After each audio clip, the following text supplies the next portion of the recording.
मंडळी, आता आपण जेव्हा जन्माला आलो होतो तेव्हा आपण बघायचो Shin-chan, Ben 10, the jungle book, Pokémon. पण सगळ्यात फेवरेट होतं ते म्हणजे डोरेमॉन. पण डोरेमॉन फक्त एक कार्टून मालिका नव्हती, तर अनेक पिढ्यांच्या बालपणाशी जोडलेली एक जिवंत भावना होती. आज जेव्हा आपण मागे वळून पाहतो तेव्हा डोरेमॉन सोबत घालवलेले दुपारचे क्षण, शाळेतून घरी आल्यानंतर दप्तर फेकून टीव्ही समोर बसण्याची घाई आणि प्रत्येक एपिसोड नंतर मनात राहिलेली एक छोटीशी शिकवण नेहमीच आपल्या डोळ्यात पाणी आणून देते. पण त्या काळात आयुष्य किती सोपं वाटायचं हे डोरेमॉन आपल्याला नेहमीच आठवण करून देतो. पण हा निळा गोलमटोल रोबोटिक मांजर एका दिवसात तयार झालेला नव्हता. त्याच्या मागे होता अनेक वर्षाचा संघर्ष, कल्पनाशक्ती आणि लेखकाचा स्वतःच्या आयुष्याची जोडलेली कथा. आता हे डोरेमॉन कधी आणि कसं सुरू झालं आणि आता त्याचा शेवट का झाला ते बघूयात. नमस्कार, मी संकेत आणि तुम्ही बघताय गाव टू ग्लोबल. सगळ्यात पहिल्यांदा बघूयात हे कलाकार कोण होते ज्यांनी डोरेमॉन क्रिएट केलं होतं. तर मंडळी, डोरेमॉनची निर्मिती करणारा फुजिको एफ आणि फुजिओ हे प्रत्यक्षात दोन व्यक्ती होती. हिरोशी फुजिमोटो आणि मोटुओ अबिको हे दोघं बालपणापासूनचे मित्र होते.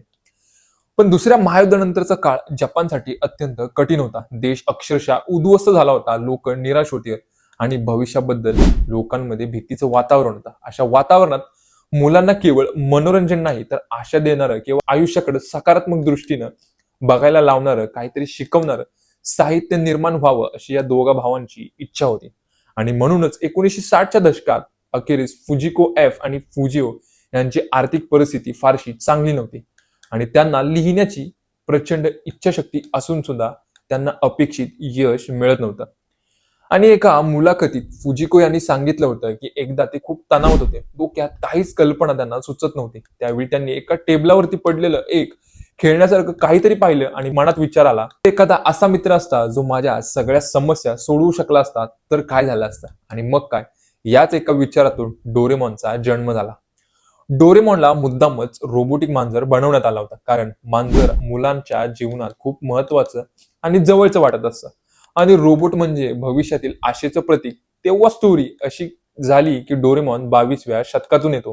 तिथे तंत्रज्ञान, टेक्नॉलॉजी अक्षरशः पुढे गेलेली असते, पण परफेक्ट नाही. त्याला थोडीशी उंदराची भीती आहे. तो रागवतो, चिडतो, कधी कधी भावनिक सुद्धा होतो आणि याच कारणामुळे डोरेमॉन आपल्याला मशीन सारखा वाटत नाही, तर तो एक जिवंत मित्रासारखा वाटतो. त्यानंतर जन्म झाला नोबिताचा. खरं तर नोबिता हे पात्र अनेक मुलांचं प्रतिबिंबच म्हणावं लागेल. तो हुशार नाही, खेळात कमजोर आहे, अभ्यासात मागं आणि सतत अपयशी, पण मनाने एकदम तो साफ होता. फुजिको एफ आणि फुजिओ यांना हे दाखवायचं होतं की आयुष्यात अपयश येणं चुकीचं नाही, पण त्यातून शिकणं खूप महत्वाचं आहे. म्हणूनच डोरेमॉन नोबिताला मदत करतो आणि शेवटी नोबिताला त्यांच्या चुकीचा परिणाम भोगावे लागतात. अशी काहीतरी स्टोरी क्रिएट करण्यात आली. डोरेमॉनच्या 4D खिशामधील गॅजेट्स ही मालिकांची खरी ओळख होती. एनिवेअर डोअर स्वातंत्र्य दाखवतं, टाइम मशीन जबाबदारीची जाणीव करून देतं, बिग लाईट्स आणि स्मॉल लाईट शक्तीचा गैरवापर केल्यानंतर काय होतं हे नोबिताला चांगलं किंवा वाईट काय आहे याची शिकवण करून जातं. प्रत्येक गॅजेट दिसायला जरी जादू असली तरी त्याच्या मागे एक खोल संदेश दडलेला होता. म्हणूनच डोरेमॉन फक्त हसवत नाही तर तो विचार सुद्धा करायला लावतो. आणि त्यानंतर आला डोरेमॉन पडद्यावरती. डोरेमॉनची पहिली अॅनिमेशन मालिका 1973 साली सुरू झाली होती, पण ही फारशी चालली नाही. मात्र 1979 साली सुरू झालेली दुसरी अॅनिमेशन सिरीज जबरदस्त हिट ठरली आणि याच मालिकेमुळे डोरेमॉन जपानचा सांस्कृतिक प्रतीक बनला होता. पुढे अनेक देशांमध्ये डोरेमॉनवरती आधारित चित्रपट तयार झाले. आजही जपानमध्ये त्याचे अनेक नवीन सिनेमे थिएटरमध्ये प्रदर्शित होतात. आणि मग काय, भारतामध्ये सुद्धा डोरेमॉनने 2005 साली डिझनी चॅनेलवरती पदार्पण केलं. सुरुवातीला ही मालिका फारशी परदेशी वाटत होती, पण थोड्याच वेळात ही मालिका घराघरात पोहोचली होती. हिंदी, मराठी किंवा इतर भाषेंमधील डबिंगमुळे डोरेमॉन आणि त्याचे मित्र जणू काही आपलेच वाटू लागले होते.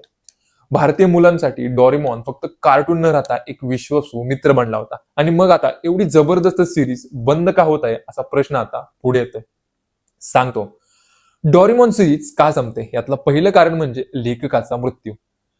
लेखकांचा मृत्यू 1986 साली निधन झालं होतं. त्यानंतर डोरेमॉनची मूळ कथा पुढे नेण्यासाठी कोणतीही मूळ लेखकासारखं लेखन करू शकणार नाही अशी भावना कुठेतरी पुढे आली होती. दुसरं कारण म्हणजे कथेचा नैसर्गिक शेवट.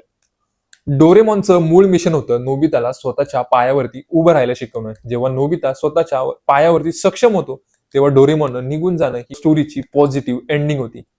तिसरं म्हणजे जास्त ओढल्यास त्या डोरेमॉनच्या भावनेची किंमत कुठेतरी कमी होऊन जाईल असं लेखकाला कुठेतरी वाटत होतं. कथा जबरदस्तीने लांबवली तर डोरेमॉनची भावनिक ताकद कमी होऊ शकते. आता सगळ्यात महत्वाचं, इंडोनेशिया हा असा देश आहे की जिथं 37 वर्षाच्या सतत प्रसारणानंतर डोरेमॉन टीव्ही शो वरती अधिकृतपणे बंद होत आहे. मीडिया रिपोर्ट्सनुसार डोरेमॉन वर्षानुवर्ष इंडोनेशियाच्या मुख्य टीव्ही चॅनेलवरती RCTI वरती रविवारी सकाळी प्रसारित होत असत. शाळेतल्या मुलांसाठी ते फक्त एक कार्टून नव्हतं, तर रविवारच्या सकाळच्या अलार्मचं घड्याळच बनला होता. रिपोर्टनुसार 2025च्या चॅनेलच्या शेड्यूलमधून अचानक गायब झाला आणि आता जानेवारी 2026च्या सुरुवातीला डोरेमॉनचा टाइम स्लॉट पूर्णपणे काढून टाकण्यात आले. अशा प्रकारे इंडोनेशियामध्ये टीव्हीवरती डोरेमॉन युगाचा आता अंत आपल्याला पाहायला मिळतं. पण आता डोरेमॉन भारतात सुद्धा बंद होईल का? तर उत्तर आहे नाही. डोरेमॉन अजूनही भारतासह अनेक देशांमध्ये प्रसारित होतोय, परंतु इंडोनेशियामध्ये एका युगाचा अंत झाला आहे. काही वर्षांनी भारतामध्ये सुद्धा ही वेळ येऊ शकते अशी बातमी सोशल मीडियावरती येतच लोकांच्या भावना किंवा भावनिक प्रतिक्रिया येऊ लागल्या होत्या. बहुतेक प्रेक्षकांनी त्यांच्या बालपणीच्या आठवणी शेअर केल्या आणि डोरेमॉनची आठवण सुद्धा काढली होती. प्रेक्षकांनी त्याला एका युगाचा अंत म्हटलं होतं. हे कार्टून एक कार्टून नव्हतं, तर मनोरंजनासोबतच अनलिमिटेड शो, शिक्षण, मैत्री आणि कल्पनाशक्तीबद्दल देखील होताच. गेल्या अनेक दशकापासून त्यांचे टीव्हीवरती प्रसारण लहान मुलांचं मोठ्यांनाही खेळवून ठेवत होता. तुम्हाला हा व्हिडिओ कसा वाटला आम्हाला कमेंट बॉक्समध्ये नक्की कळवा आणि तुमचं मत कमेंट बॉक्समध्ये टाईप करायला विसरू नका. भेटूया अशाच एका व्हिडिओमध्ये. तोपर्यंत धन्यवाद.